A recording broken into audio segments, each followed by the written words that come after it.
Alhamdulillah, ashhadu an la ilaha illallah wahdahu la sharika lah, wa ashhadu anna Muhammadan abduhu wa rasuluhu, amma ba'du. Hayyakumullah wa bayyakum. Pour ceux qui étaient présents hier, on m'avait entendu faire une petite remarque par rapport aux gens qui utilisent les applications telles que TikTok pour la da'wah et autres. Je tiens à faire dire une chose. Je n'ai pas connaissance de ulama qui ait rendu ces choses-là haram en soi. D'accord? Kullu shay ala hasab istirmalihi. Tout dépend de comment tu l'utilises, pourquoi tu l'utilises. Une fois, c'était Shariah qui avait été interrogé à propos de Twitter, qu'on appelle X actuellement. Il a dit, celui qui en a besoin réellement pour quelque chose de concret, de halal, comme un tijara, alors il s'en sert. Celui qui n'en a pas besoin, qui délaisse ce genre de choses. Ces réseaux, si tu n'en as pas un réel besoin, délaisse-les. D'accord? Délaisse-les. Car au final, tu vas y trouver plus de mal que de bien. Maintenant, là où je voulais en venir quand je parlais de TikTok ou les YouTube ou ces choses-là, ce sont les gens qui font des lives. Qui donnent des dourous en live, des rencontres en live sur ce genre d'application. Parce qu'en faisant cela, qu'est-ce que tu vas se passer? Tu as des gens qui peut-être n'ont pas TikTok ou n'ont pas ces applications-là et pour assister à tes dourous, ils vont installer l'application par rapport à tout. C'est-à-dire que toi, en tant que prédicateur, au lieu de sortir les gens de ce genre de fléau, à tout, tu les y attires. Et après ton ders, qu'est-ce qui se passe? On dit qu'il y a un frère qui fait un ders, Mofid, très bien. Ou encore, excusez-moi, non, c'est pas très bien parce qu'il se filme. C'est filmé, donc déjà c'est haram. Mais bon, on dit que le contenu des paroles, le ders, le sujet du ders, c'est intéressant. Une fois que le ders est défini, qu'est-ce qui se passe? Il y a ce qu'on appelle l'algorithme qui défile. Et là, tu vois plein de choses qui viennent. Et tout ce que tu vas voir, ça peut te faire oublier le ders que tu as écouté. Donc voilà pourquoi on disait hier, en réalité, que les gens qui utilisent ce genre de procédé, qui basent leur da'wah dessus, en réalité, yufsidun akthar mimma yuslihun. Ils font plus de mal qu'ils font de bien. Même si tu as des gens qui font des compliments, masha'Allah, grâce à un tel, j'ai ouvert les yeux, j'ai connu la guidée, ainsi de suite. Taïeb. Mais combien de gens seront perdus à cause de ça? Tu crois qu'ils vont le dire? Ouais, à cause d'un tel, je me suis perdu, ils vont pas te le dire. Donc c'est pour ça qu'en réalité, si ta da'wah a des fruits, tes nasa'ih, elles ont des fruits, les gens vont quitter ces applications-là. Normalement, quand ils vont t'écouter parler de taqwa, parler de se préserver, si ils mettent un discours concret avec des adillah et que tu appelles à l'islah et au mujtama à ce que la communauté se réforme, normalement, si ça joue sur eux, de eux-mêmes, ils vont dire, mais c'est quoi cette application en fait? Ça y est, maintenant j'ai découvert ça. Il y a un autre support plus sûr, avec le même contenu, je vais y aller. Mais s'il reste sur TikTok, c'est qu'il est addict, c'est que ta da'wah ne va pas profiter, en réalité. Il disait que le Nabi sallallahu alayhi wa sallam allait dans les lieux de commerce, dans les marchés, et il disait aux gens, dites la ilaha illallah, vous allez réussir. D'accord? Vous allez réussir. Mais est-ce qu'il se concentrait dans les marchés pour faire cela? Non, c'est quand il passait au marché, à l'occasion, il disait ce qu'il avait à dire. Mais il n'allait pas dans les marchés où on n'en faisait pas de spécialité pour y appeler les gens. Et ensuite, quand les gens entrent en islam et apprenaient la religion, ils savaient que ces lieux-là de marché étaient permis, mais étaient parmi les lieux les moins aimés auprès d'Allah Azza wa Jalla. Donc il n'y allait que pour le besoin. Alors qu'aujourd'hui, quand les gens vont sur TikTok ou ce genre de choses, c'est pas pour le besoin, c'est pour le plaisir, c'est pour la distraction, c'est pour l'addiction sur la cause. Vous comprenez? Donc déjà, celui qui a un réel commerce, d'accord, et qui se sert de ce genre de réseau pour se faire connaître de la publicité, et qui se limite à cela, on ne peut pas vraiment le blâmer. On dira, tu t'exposes. Par contre, ce qu'on va conseiller, c'est aux gens, c'est de ne pas être radin et d'acheter des versions payantes qui te protègent des publicités, par exemple. Ça, tu peux le faire. C'est un investissement pour toi, pour ton dîn. D'accord? Tu mets un truc qui fasse que tu choisis et tu n'as pas de suggestions ou tu n'as pas de publicité, ce qui s'ensuit. Par exemple, sur YouTube, tu as l'option qui t'empêche d'avoir des suggestions. Tu mets ta vidéo et tu n'as rien qui vient devant toi. D'accord? Tu n'as rien qui vient devant toi. Sur X, tu as la version. À la base, si normalement tu mets que la partie où on ne te parle que de tes abonnements, tu ne verras suggérer que les gens que tu suis. Et des fois, il y a des pubs qui viennent, certes. Des petites pubs comme ça qui viennent. Tu peux faire en sorte de ne pas les voir si jamais tu payes, la version payante. Instagram, je connais pas, j'ai pas. TikTok, je connais pas, j'ai pas. Les autres, j'ai pas. Et Telegram, il n'y a rien. D'accord? WhatsApp, il n'y a rien. Si Telegram, maintenant, apparemment, ils mettent des pubs. Ils commencent à mettre des pubs, malheureusement. Moi, je les vois pas parce que j'ai la version premium et je les vois pas. Mais les gens, par exemple, me disent que des fois, sur ma chaîne ou celle d'autres personnes, il y a des pubs qui viennent parfois. Ça, c'est un problème parce qu'il n'y avait pas ça auparavant. Mais ne jamais oublier une chose. كما يقول العلماء أن السلامة لا يعادلها شيء. Qu'il n'y a rien qui vaut ta sécurité. Et qui plus est ta sécurité religieuse. Donc si jamais tu n'as pas besoin de ce genre de choses, éloigne-toi-en. Vous connaissez des ulama, vous, de la sunna, mutamakkinun, qui font des live TikTok? Moi, je ne connais pas. Je ne connais pas. Il y a des vidéos d'eux qui ont été mises par des gens. D'accord? Et c'est ça qu'on dirait aux gens à la base qui utilisent TikTok, qui vraiment, on dit, vous voulez faire un khayr? Eh bien, évitez ce que les gens de khayr s'y exposent, allez prendre de leur doulos et mettez des extraits par-ci par-là, faites ce travail-là, vous. À la rigueur. Mais vous connaissez une personne de vertu? Moi, je ne connais pas. Qui a un compte TikTok et qui fait des lives parmi les ulama de la sunna, mutamakkinin? J'en connais pas. S'il y en a, je sais pas, j'en ai jamais vu. Et c'est pas pour rien qu'ils font ça, les ulama qui le font pas. C'est pas pour rien. C'est pas pour rien. Cette application, même les koufars la critiquent. TikTok, même les koufars la critiquent, disent qu'elle rend complètement abruti notre jeunesse. Et vous savez, c'est quoi le plus marrant? C'est que TikTok, ceux qui l'ont inventé sont les Chinois, et la version qu'on a chez nous n'est pas celle qui est chez eux. Pour vous dire, la version qu'il y a chez nous, la version débile, qu'il y a chez nous, c'est-à-dire en Europe ou sûrement en Occident, aux États-Unis ou quoi, celle qui est en Chine, elle est structurée, elle est filtrée. Mais nous, on se jette dedans les pièges ont la tête la première. Et des gens se sont fait connaître, et se font connaître, et utilisent ce genre de choses, soit disant parce que ça touche plus de monde. Ça touche plus de monde, mais il ne faut jamais oublier que toi, déjà, avant d'appeler les gens, fais un islah fi nafsik. Protège-toi, toi, en premier. Allah, t'as pas besoin d'être un héros, tu te sacrifies, tu mets dans les péchés pour sauver les gens. Ça, il n'y a pas ça en religion. Il n'y a pas ça en religion. On le répète souvent comme verset. Ya ayyuhallazina amanu, qu anfusakum wa ahlikum nar.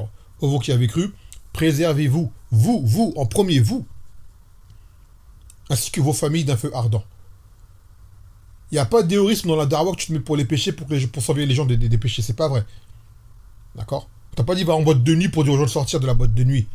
On t'a pas dit va en tel centre commercial, là il y a toutes les femmes habillées je sais pas comment, pour leur dire ouais sortez de là, tu restes là toute la journée pour appeler les gens. Il n'y a pas ça, c'est pas vrai ça. Et sachez une chose, que ce genre d'applications sont pires en réalité que ces centres commerciaux. Elles sont pires. Parce que le centre commercial, des fois, tu peux y avoir un besoin. Et ainsi de suite. Donc, tant que tu peux éviter, évite-les. Mais l'application, fil ghalib, c'est la distraction. Et le ilm, il faut arrêter de tromper les gens, dire que le ilm, c'est dans les réseaux. C'est pas vrai, le ilm, il est dans les kutub, dans les livres. Et il y a toujours des audios qui existent pour celui qui veut vraiment chercher à apprendre. À la base, on est censé voyager pour aller auprès des ulama pour apprendre. De base. Donc celui qui dit qu'il apprend le ilm par TikTok ou qu'il ne veut pas faire l'effort de prendre des kutub ou quoi, ou des audios purs ou quoi, c'est qu'il n'a pas, de motivation à prendre vraiment le ilm. C'est juste, ce moyen l'arrange et c'est facile, mais le ilm ne va pas entrer en son cœur comme ça. Ou très très peu. Faut pas mentir aux gens et faire des illusions aux gens. Le ilm, si vraiment tu le veux, le concret, d'accord, eh ben faut aller le chercher. Et là, tu vas le trouver avec des moyens légiférés et des moyens moubarak, autres que ce genre d'application. Tu veux l'avoir, tu l'as. Les koutoubs, ils sont là. Il y a toujours des librairies. Même quand tu n'as pas l'arabe, tu as des koutoubs qui sont mutarjem, qui sont traduits. C'est là, ça existe toujours. Tu as plein d'audios de prédicateurs, ils sont là, ça existe toujours. Faut pas mentir aux gens que genre, s'il n'y a pas là-bas, ils vont en trouver. Ils vont trouver. Mais il faut appeler les gens, il faut les ramener les gens vers ça. Et non pas ramener les gens vers ce genre d'applications catastrophiques. Qui font plus de mal que de bien. Donc là, on va prendre notre ders, Inch'Allah, qui est, après qu'on ait pris hier, Fadl al-Sahaba, de façon générale, là maintenant, l'auteur va développer par rapport aux Sahaba, et en nommer certains qui sont les plus grands, les plus connus, les plus importants. Et il commence par Fadl al-Khulafa ar-Rashidin, qui est le mérite des califes bien guidés. Donc le premier, Ma'ruf, c'est Abu Bakr al-Siddiq radiyallahu anhu. Et pourquoi on l'appelle le Siddiq? Le Siddiq parce que c'est celui qui croyait tout ce que le Nabi sallallahu alayhi wa sallam disait. Toujours il y croyait. C'est celui qui confirme, qui croit directement. Et il disait le Nabi sallallahu alayhi wa sallam, Ataytukum fa'akhbartukum fakultum kadhabta wa qala Abu Bakr sadaqta. Le Nabi disait, je venais vous voir pour vous parler, vous informer des choses. Vous me disiez, tu as menti. Alors qu'Abu Bakr disait, tu as dit vrai. Et ainsi de suite. Et des gens venaient voir Abu Bakr Siddiq pour lui dire que le Nabi sallallahu alayhi wa sallam a dit telle et telle chose. Ils étaient surpris. Ils disaient, est-ce qu'il a vraiment dit ça? Ils ont dit, oui, il a dit ça. Il dit, s'il a dit ça, je le crois. Sans même l'avoir entendu du Nabi sallallahu alayhi wa sallam, s'il sait que ça vient de lui, il dit, je le crois. Voilà pourquoi on l'appelle Siddiq. Celui qui croit directement, mais qui croit la vérité du prophète Mohammed sallallahu alayhi wa sallam. Bien que le prophète sallallahu alayhi wa sallam ne dit que la vérité. Donc voilà pourquoi son surnom est Siddiq. Et sa fille, Aïcha, est Siddiqa. Pareil. Et qui était l'épouse du Nabi sallallahu alayhi wa sallam. Donc dans le 149e hadith du Kitab, qui est le 9e de ce fasl, يقول عن النبي سعيد الخدري رضي الله عنه قال النبي صلى الله عليه وسلم إن أمن الناس علي في صحبته وماله أبو بكر ولو كنت متخذا خليلا من أمتي لاتخذت أبا بكر ولكن أخوة الإسلام ومودته لا يبقين في المسجد باب إلا سد إلا باب أبي بكر متفق عليه. Donc Abu Saïd al-Khudri dit que le Nabi sallallahu alayhi wa sallam a dit que la personne dont j'étais le plus gratifié par sa compagnie et par ses biens, c'est Abu Bakr. Et si jamais je devais prendre un Khalil, on va expliquer c'est quoi un Khalil, le sens du Khalil, on l'a déjà souvent répété, on va encore le dire, Inch'Allah. De ma communauté, j'aurais pris Abu Bakr comme Khalil. Mais, cependant, ce qui est accordé, c'est la fraternité islamique et l'amour. L'affection. Et que aucune porte du masjid ne reste vacante à part celle de Abu Bakr Siddiq. Celle par laquelle il rentre, elle doit rester libre. Toujours disponible. Toujours. Elle ne doit pas être obstruée, elle ne doit pas être toujours disponible, c'est la sienne. Celle par laquelle lui, il rentre. Taïb. Donc Abu Bakr Siddiq, radiyallahu anhu, vous savez, beaucoup de gens le connaissent. À la base, tous les musulmans le connaissent. Enfin, tous les musulmans qui s'intéressent un minimum à leur religion, parce que vous allez trouver malheureusement des gens qui ont atteint un niveau de jahl, ils ne connaissent pas Abu Bakr Siddiq. Ils ne sont pas nombreux, mais il y en a. Des musulmans par tradition, qui se disent musulmans par la langue, mais malheureusement, ils ont une grande défaillance au niveau de la croyance, au niveau de l'investissement dans la religion. Par contre, allez voir la plupart des gens, vous leur demanderez quel est son prénom. Et très peu vont vous répondre. Abu Bakr, c'est sa kunya. D'accord? C'est sa kunya. La kunya, c'est le père de. C'est pas son prénom. Et allez voir, même vous, je pense, si jamais je vais vous interroger quel est son prénom d'Abu Bakr Siddiq, je pense que la moitié d'entre vous ne pourrez pas répondre. Parce qu'il est connu par sa kunya. Pourtant, il a un prénom. Et le prénom le plus connu qui soit, le plus aimé auprès d'Allah Azawajal, qui est Abdullah. Abu Bakr s'appelle Abdullah. Ibn Uthman, Ibn Amir, Al-Qurashi, Al-Tamimi. Il est le premier des califes dans cette communauté. Et il est celui qui a succédé au prophète Mohammed sallallahu alayhi wa sallam. Et il était en sa compagnie avant que ne vienne la révélation au prophète sallallahu alayhi wa sallam. Et il a été avec lui même après. Il était le premier des hommes libres à avoir cru, à avoir s'être soumis à l'islam. Et d'ailleurs, c'est Ida, qu'on aime bien répéter, parce que souvent les gens parlent convertis, non convertis, et ainsi de suite.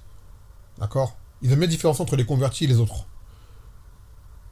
Sachez une chose, que la majorité écrasante des Sahaba sont des convertis. Des Arabes, certes, mais des convertis. D'accord? Ceux qui sont nés musulmans, ce sont ceux qui sont nés après la venue du Nabi sallallahu alayhi wa sallam. Mais ceux qui étaient vivants, ou la plupart d'entre eux étaient adultes lorsqu'il est venu, donc la plupart des Sahaba étaient des convertis. Donc quand les gens disent un tel converti, réfléchissez à ce que vous dites. Ce mot converti, il ne sert plus à grand chose, en réalité. Et souvent, tu vois, même si c'est assez ironique, tu verras des petits jeunes, d'accord. Il a peut-être 15 ans, 14 ans, ou alors, voire un peu plus âgé, il n'était pas dans le din, il a fait Tauba, parce qu'il est né à la base d'une famille musulmane, 17 ans, 18 ans, je sais pas, il était dans les garments auparavant. Il se met à se mettre dans la droiture, il se met à faire la salat, alhamdoulilah, et quand il parle de quelqu'un, ouais, un tel le converti. Ça se trouve, le converti, il a 40, 50 ans, et il a plus d'islam que lui.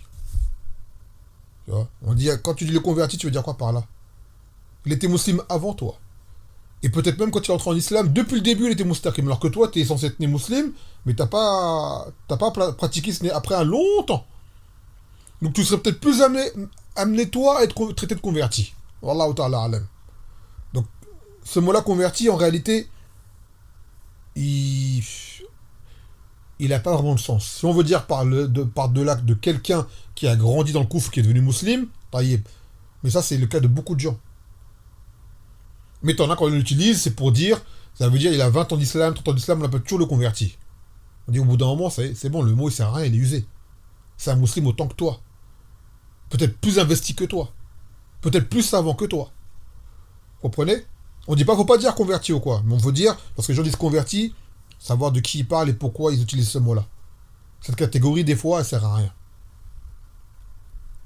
Et ne comprend cela que celui qui convertit.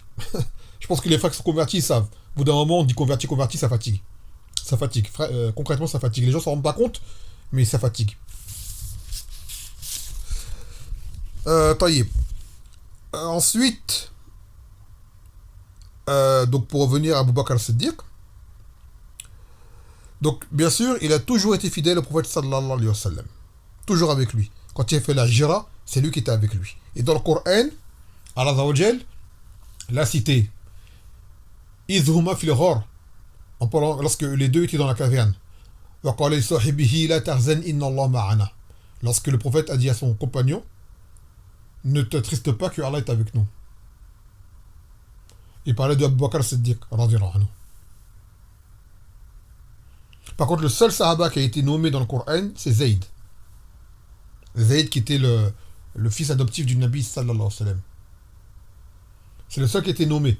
Sans quoi, l'autre qui a été également cité, c'est Abu Bakr as-Siddiq radhiyallahu anhu. Donc bien sûr, il a participé à toutes les batailles du vivant du Nabi sallallahu alayhi wa sallam. Il en a même fait d'autres après, car il est devenu calife après la mort du Nabi sallallahu alayhi wa sallam. Et son califat, il a duré 2 ans.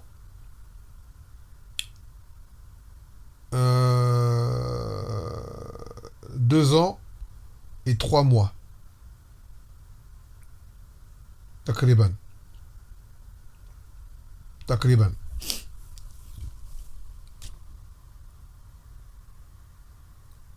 Et en fait, il y a plusieurs hadiths qui ont indiqué que c'était lui qui allait succéder au Nabi sallallahu alayhi wa sallam. Entre autres, parmi les hadiths sur lesquels se basent les ulama, c'est qu'une femme est venue voir le prophète sallallahu alayhi wa sallam pour lui dire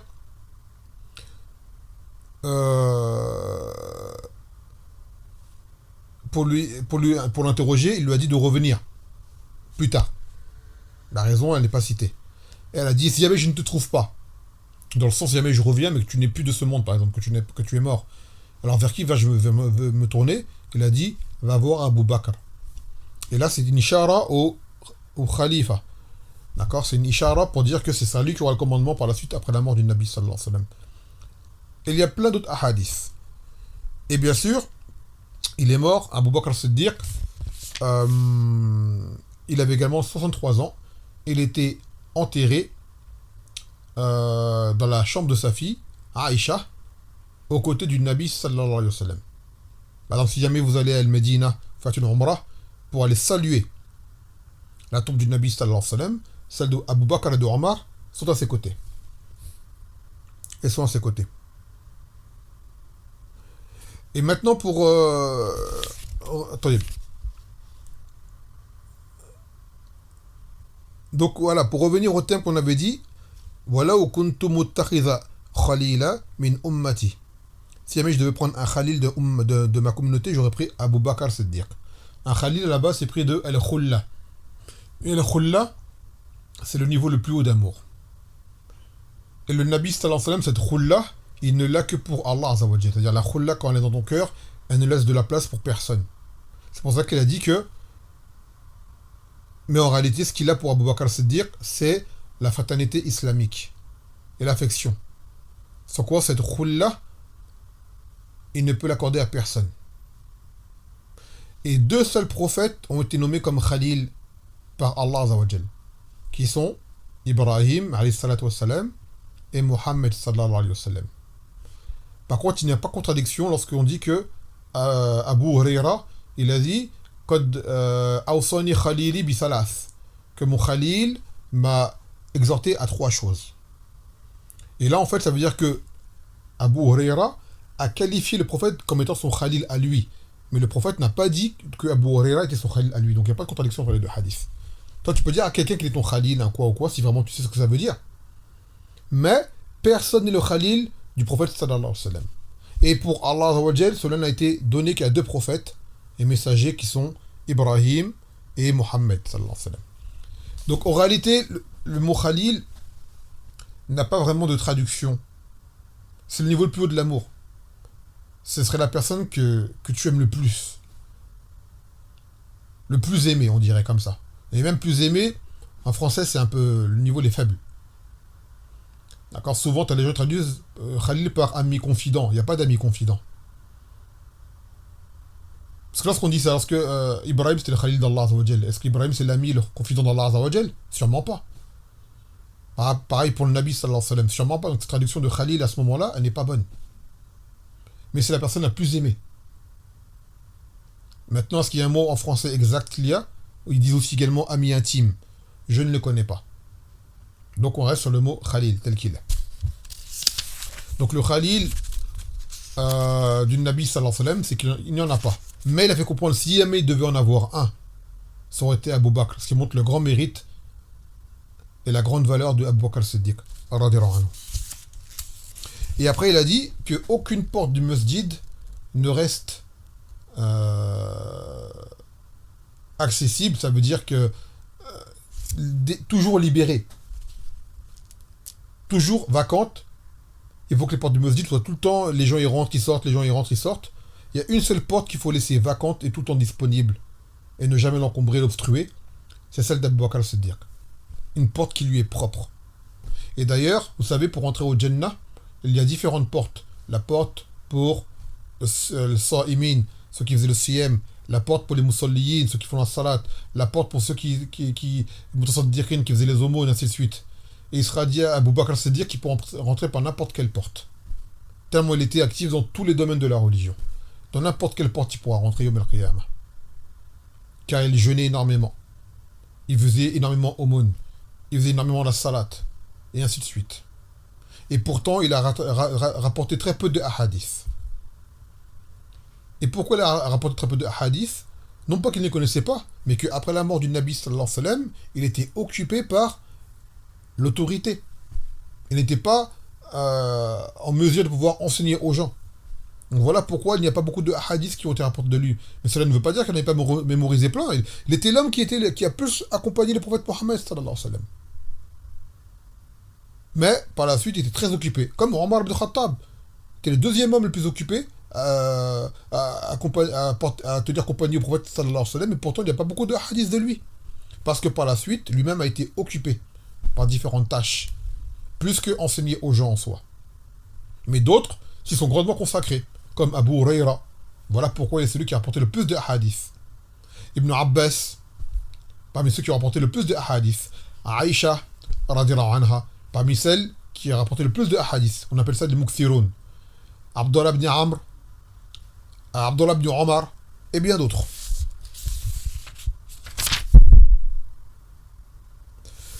طيب ناخذ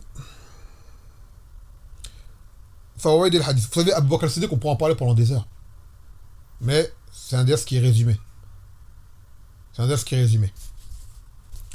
يقول فوائد الحديث أن النبي صلى الله عليه وسلم لم يتخذ أحدا خليلا لأن الخلة بينه وبين ربه. Que le Nabi sallallahu alayhi wa sallam n'a pris aucun homme comme Khalil, car la khulla c'est entre lui et son Seigneur seulement. ثانيا أن أبا بكر هو أحب الناس إلى رسول الله صلى الله عليه وسلم وأفضلهم عنده. Et que Abu Bakr Siddiq était l'homme le plus aimé auprès du Nabi sallallahu alayhi wa sallam et le meilleur auprès de lui. Et sachez qu'il était le meilleur des hommes après les prophètes, car il était le meilleur des compagnons et les compagnons sont le meilleur des hommes. ثالثا اختصاص أبي بكر من فضائل الصحبة ومناقبها والقيام بها وبحقوقها بما لم يشاركه فيه أحد حتى استوجب أن يكون خليله دون الخلق ولو كانت المخلات ممكنة. Donc cela c'est parmi les particularités de Abu Bakr Siddiq, parmi ses mérites. D'accord, des choses que personne ne peut l'égaler dedans. Ça veut dire qu'il aurait pu être, mais n'a pas été le Khalil du Nabi sallallahu alayhi wa sallam. Si jamais cela avait été possible, c'est lui qui aurait eu droit à ce statut. رابعا جواز الثناء على الإنسان في وجهه إذا لم يخاف عليه فتنة بإعجاب ونحوه. Et qu'il est permis de faire les éloges de quelqu'un devant lui si on ne craint pas que cela ne puisse le perturber et le faire se perdre. Parce qu'à la base, il n'est pas permis de faire les éloges des gens devant eux pour ne pas provoquer en eux de l'orgueil et i'jab bil nafs, c'est l'autosatisfaction, ce qui s'ensuit. C'est des hadiths qui interdisent de le faire. Mais parfois, il y a des gens, on peut le faire avec eux. Comme ce fut le cas du Nabi sallallahu alayhi wa sallam avec Abu Bakr Siddiq. خامسا أن على الإنسان شكر من أحسن صحبته ومعونته بنفسه وماله. Et c'est là qu'il faut, qu'il enseigne qu'il faut remercier les personnes qui ont été bienfaisantes et qui ont aidé par leur personne et par leur bien également. Comme ce fut le cas avec Abu Bakr al-Siddiq. Et سادسا أن المساجد تصان عن طرق الناس إليها من غير أبوابها إلا من حاجة مهمة. Et il dit que les masajid doivent être protégés du fait que les gens puissent y avoir accès, sauf lorsqu'il y a un grand besoin. Comme ce fut le cas pour Abu Bakr al-Siddiq, que sa porte d'entrée à lui devait rester accessible. طيب هذا الذي أخذنا اليوم من وهذا الحديث فقط. نكتفي بهذا القدر فسبحانك وبحمدك لا إله إلا أنت أستغفرك وأتوب إليك. السلام عليكم ورحمة الله وبركاته.